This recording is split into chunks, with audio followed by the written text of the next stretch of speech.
Hallelujah. Purihin ang Diyos. Hallelujah.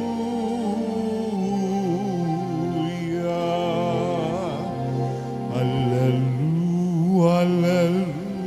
Hallelujah. Hallelujah. Hallelujah. Purihin ang Diyos. Hallelujah.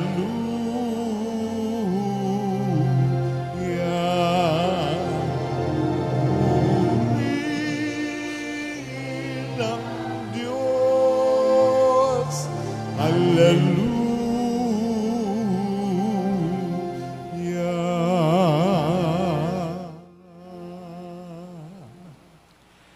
Sumainyo ang Panginoon. At sumaiyo rin. Ang mabuting balita ng Panginoon ayon kay San Marcos. Papuri sa iyo, Panginoon.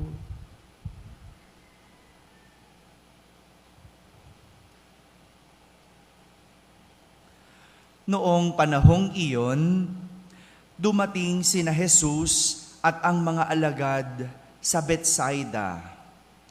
Dinala kay Jesus ng ilang tao ang isang bulag at ipinamanhik na hipuin ito. Inakay niya ito sa labas ng bayan, niluran sa mga mata, saka ipinatong ang kanyang mga kamay. May nakikita ka na bang anuman? Tanong niya. Tumingin ang lalaki at ang wika. Nakakakita po ako ng mga taong lumalakad, ngunit sila'y parang punong kahoy. Muling hinipo ni Jesus ang mga mata ng bulag. Ito'y tuminging mabuti. Nanumbalik ang kanyang paningin at malinaw na niyang nakita ang lahat. Sinabi sa kanya ni Jesus, umuwi ka na. Huwag ka nang dumaan sa bayan. Mga kapatid, ang mabuting balita ng Panginoon. Pinupuri ka namin, Panginoong Hesukristo. Magsiupo ang lahat at ating pakinggan ang homilya. Isang magandang umaga po sa inyong lahat. Magandang umaga rin sa lahat ng mga nasa barangay na nakakapakinig ng ating banal na misa, sa lahat ng mga nasa tahanan na nagsisimba via online, at sa lahat ng mga nasa abroad, sang magandang araw po sa inyong lahat. Kasama kayo sa aming banal na pagdiriwang dito sa ating parokya. Matapos ang kwento kahapon, yung mga nandito kahapon, naalala nyo pa po ba ang kwento kahapon? Anong naalala nyo kahapon? Papakain ng ano? May nakaalala ng tinapay. Yan, sige no. Matapos ang kwento kahapon tungkol sa paglimot. Yan, no? Bagay sa inyo. Tungkol sa paglimot ng mga alagad ng dalawang bagay. Ano yung nalimutan ng mga alagad na dalawang bagay? Una, nalimutan nila magdala ng nalimutan nilang magdala ng tinapay sa kanilang paglalakbay. Di ba? Sumakay sila ng bangka. Ilan sila sa bangka? Kasama si Jesus. So ilan lahat? 13, no? Ang dala lang nila, ilang tinapay? Isa. Matapos nilang malimutan magdala ng tinapay sa kanilang paglalakbay. Yun yung kwento kahapon. Yun yung una nilang nalimutan. Tinapay. Pangalawa nilang nakalimutan? Nalimutan nilang kasama nila si Jesus. Sino si Jesus? Ang tinapay na nagbibigay buhay. Di ba? Lahat ito nangyari dahil mali ang kanilang pagtingin. Nakalimutang magdala ng tinapay dahil nakatingin sa ibang bagay. No? Nakalimutan nila kasama nila si Jesus sa bangka dahil nakatuon sila sa tinapay. Ngayong araw na ito, nagpagaling si Jesus ng isang bulag. O hindi ba? Ang ganda ng pagkakasunod-sunod ng kwento, magkakaugnay at may pinapahiwatig na namang aral sa atin. No? Nakalimutan, maling pagtingin, ngayon nagpagaling ng walang paningin. Nagpagaling ng bulag. Inilapit kay Jesus ang bulag. Niluran sa mga mata, saka ipinatong ang kanyang mga kamay. Noong una, hindi pa agad nakakita ang bulag ng malinaw. Ano nga sabi? Ano yung nakikita niya? Mga tao na parang punong kahoy. No? Parang ganon, no? Ngunit, nang muling hinipo ni Jesus ang mga mata ng bulag, ito'y tuminging mabuti. Nanumbalik ang kanyang paningin at malinaw na niyang nakita ang lahat. Tuminging mabuti at nakita na niya ang lahat. Sa pagpapagaling ni Jesus ng bulag, ipinapakita niya na sadyang may mga tao na hindi nakakakita. May mga literal na bulag, may mga nabubulagan, at may mga nagbubulag-bulagan. Di ba? May ganyan tayo mga termino, no? Bulag ka ba? No? Nabubulagan ka ba? O nagbubulag-bulagan ka? No? Ang literal na bulag, hindi nakakakita, pero matalas ang pakiramdam. No? Hindi nila nakikita na may taong kalapit, pero ramdam nila kung ang tao ay malapit. Di ba po? Gaya ng bulag na pinagaling ni Jesus. Hindi man yan makita si Jesus. Kaya nga inilapit siya. Pero alam niya, nakatabi na niya si Jesus. Ramdam niya.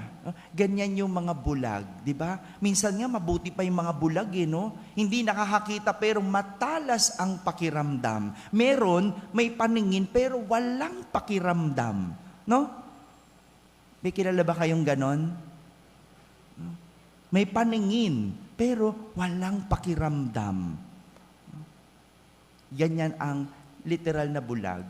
Wala man nakikita, pero matalas ang pakiramdam. Meron naman mga nabubulagan. Sino yung mga nabubulagan? Yung nakikita o nakakakita man sila ng literal, ngunit iba ang kanilang tinitignan. Kaya hindi nila nakikita ang kalapit. Gaya ng mga alagad, di ba? Nakikita nila si Jesus, pero nakalimutan nilang kasama nila si Jesus. Nakalimutan nila yun Dapat wala sana silang inaalala kung nakatuon sila kay Jesus. Pero saan sila nakatuon? Sa tinapay. Doon yung isip nila, sa tinapay. Naku, nakalimutan natin magdala ng tinapay. Naku, wala tayong tinapay. Kasama nila si Jesus. Di ba nila alam o nakalimutan na ba nila na si Jesus nagparami ng tinapay? Ilan ang napakain? 4,000. Sa ilang pirasong tinapay? 7. Pero nag-aalala sila. Isa lang ang tinapay nila. Ilan ba sila sa bangka? 13. Hindi ba kaya ni Jesus pakainin ang 13? Napakain nga niya ang 4,000. 13 pa. Bakit? Kasi nakatuon ang mga alagad sa ibang bagay. Kaya hindi nila nakita si Jesus. Bagamat nakikita si Jesus, nakalimutan nila si Jesus. Kasi nakatuon sa maraming bagay. Ganyan ang mga nabubulagan. Nakakakita man, pero nakatuon sa ibang bagay. Kaya, wala ring nakikita. Samantala, ang nagbubulag-bulaga naman ay yung nakakakita ng literal, may paningin, pero ayaw tignan dahil ayaw nilang paniwalaan ang kanilang nakikita. Nakakakita, pero ayaw tumingin, ayaw tignan. Kaya ayaw nilang paniwalaan kahit ang kanilang mga nakikita. Madalas, ang taong ganito, sarili lang ang nakikita. Sarili lang ang tinitignan. Sarili lang ang pinaniniwalaang magaling. Ayaw tumingin sa mga nagtuturo sa kanila. Walang ibang nakikita, kundi puro sarili. Ganyan ang mga nagbubulag-bulagan. Sino yung mga to? Yung mga Pariseyo. Naalala nyo yung kwento noong isang araw?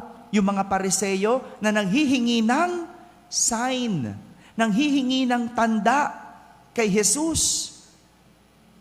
Nakita na nga nila na nakapagpaparami ng tinapay si Jesus. Nakita na nga nila na nakakagawa ng milagro si Jesus. Pero anong hinihingi nila? Tanda pa din. Sign pa din. Ayaw pa rin nilang maniwala kay Jesus. Gusto nila maniwala sa kung ano ang kanilang hinihingi. Ganyan ang mga taong nagbubulag-bulagan. Sarili lang ang nakikita. Kaya, walang nakikitang iba. Magandang makita, aling klase ng mga bulag tayo. Kayo po ba yung literal na bulag na walang makita? Tingnan mo yung katabi mo. Oh, bulag na, di ba? Oh, hindi pala. Tulog lang yan, Father. No? Wala lang yan makita kasi nakapikit na siya. No? Mamaya may hilik na yan. No? Oh, ikaw ba ay yung literal na bulag? Ikaw ba yung nabubulagan? O ikaw yung nagbubulag-bulagan? Pero, makikita lang natin ang ating sarili. Makikita lang natin ang sarili nating kabulagan kung titingin tayo kay Jesus at hindi sa ating mga sarili. Dahil ang taong sa sarili lang nakatingin, bulag sa maraming bagay. At higit sa lahat, bulag habang buhay. Amen. Amen.